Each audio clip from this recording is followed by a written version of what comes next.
मंडळी नमस्कार.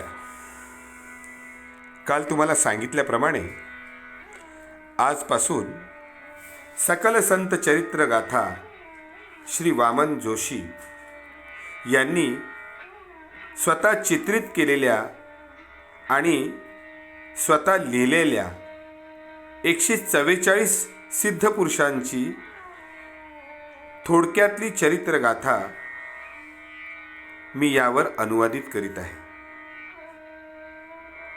हा ग्रंथ तुमच्यापर्यंत नेण्याचं कारण,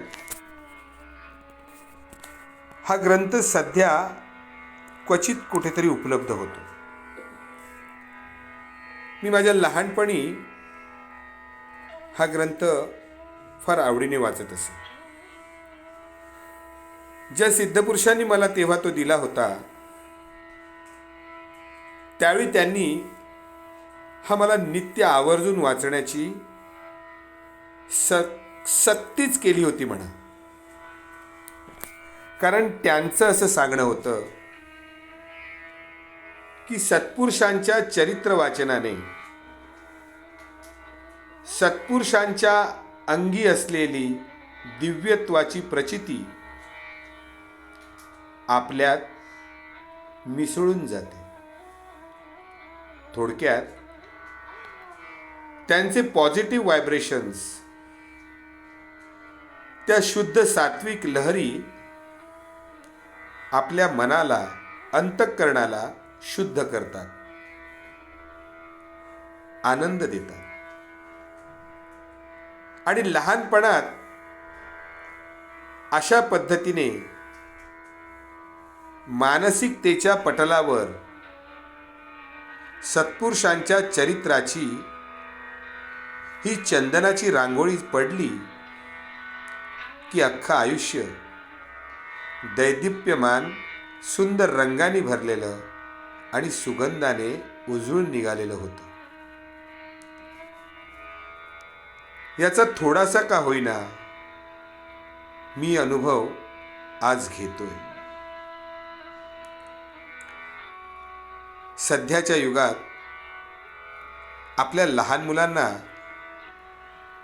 किमान आपल्या या भारतवर्षाची आध्यात्मिक संपदा थोडक्या शब्दात त्यांच्या मनात रुजवण्याचा हा प्रयत्न. तुम्हाला आवडलं तर आपल्या मुलांना नक्की ऐकवा. हा उपक्रम मी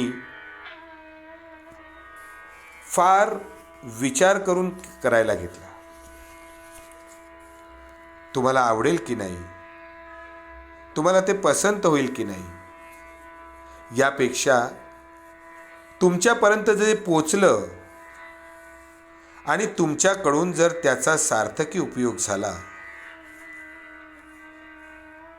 तर ज्या मनापर्यंत ते पोचेल ते मन ईश्वराच्या चरणी विलीन नक्की होईल, याची मला खात्री आहे. मंडळी, या ग्रंथाला स्वामी स्वरूपानंद सरस्वती यांनी प्रस्तावना दिली आहे. आजच्या युगामध्ये सुद्धा सत्संग हा निश्चितच मानवाचा भाग्योदय करणारा आहे. अशा या महान संतांचा चित्रपट व चरित्रपट आपल्याच पुण्यनगरीतील श्री वामनराव जोशी यांनी आपल्या कुंचल्यामधून आणि लेखणीमधून साकार केलेला आहे. अत्यंत श्रद्धा, भक्ती, तळमळ, जिव्हाळा असल्यामुळे त्यांनी आपले उत्कट भाव चित्रपटामधून चित्ररूपाने, चरित्रपटामधून शब्दरूपाने अत्यंत सुंदर कल्पकतेने रेखाटलेले आहेत. यामागे त्यांची तपश्चर्या, सातत्य, श्रद्धा, निष्ठा यांचे सामर्थ्य आहे. ही अत्यंत प्रशंसनीय आणि कौतुकास्पद गोष्ट आहे. तसेच या चित्रमय आणि चरित्रमय ग्रंथाला सुशोभित करण्याचे काम श्री सुभाष बर्वे यांनी अत्यंत आपुलकीने, श्रद्धेने आणि उत्स्फूर्तपणे केलेले आहे. या परिश्रमाचे फळ म्हणजे आज आपण हा सुंदर ग्रंथ पाहत आहोत. श्रुतीसागर आश्रम फुलगाव, स्वामी स्वरूपानंद सरस्वती. या ग्रंथाबद्दल स्वतः श्री वामन जोशी म्हणतात, चित्रे सिद्ध करताना मला आलेला आंतरिक अनुभव मी शब्दात सांगू शकत नाही. मी एवढेच सांगतो की माझ्या अनुमतीशी प्रामाणिक राहून मी हे सर्व कार्य केले. मी मोठा संग्राहक नाही, संपादक नाही, अभ्यासक नाही, चिकित्सकही नाही.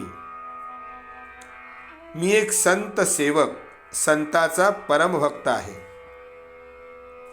सत्पुरुषांकडे मी जात पात वर्ण धर्म गरीब श्रीमंत लहान मोठा अशा कोणत्याच भेदभावनेने पाहत नाही आणि पाहिलेही नाही.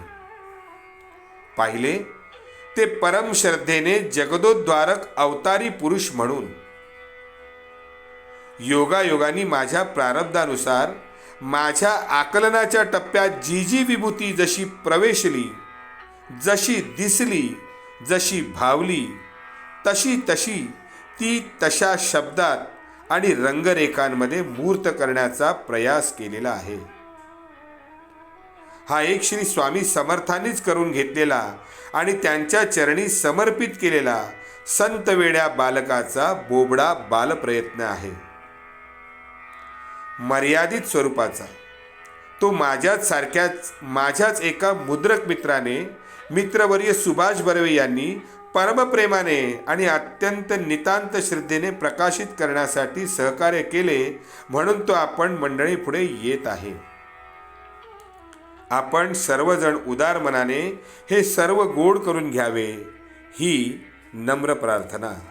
आपला नम्र वामन जोशी. वामन जोशींनी 144 सिद्ध पुरुषांची थोडक्या शब्दात मोजकी माहिती आपल्या समोर शब्दरूपात मांडली आहे आणि आपल्या कुंचलाने त्यांचे चित्र रेखाटून मांडलेली आहे. माझा प्रयत्न असेल, ज्या ज्या सत्पुरुषाचं सिद्धपुरुषांचं चरित्र जेव्हा वाचन होईल, त्या सत्पुरुषांच्या चरित्र वाचनाच्या वेळी मोबाईलवर त्यांनी रेखाटलेलं त्या सत्पुरुषाचं चित्रही तुम्हाला दाखवण्याचं.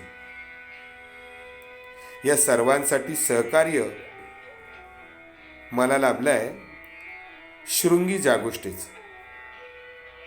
या पाठचा जो सुमधुर असा सतार, फ्लूट अशा वाद्यांचा जो एडिटिंग आवाज जो येतोय आणि यातली सर्व एडिटिंग ही करण्यासाठी अतिशय प्रेमाने मला मदत केली आहे शृंगी जागोष्टेने.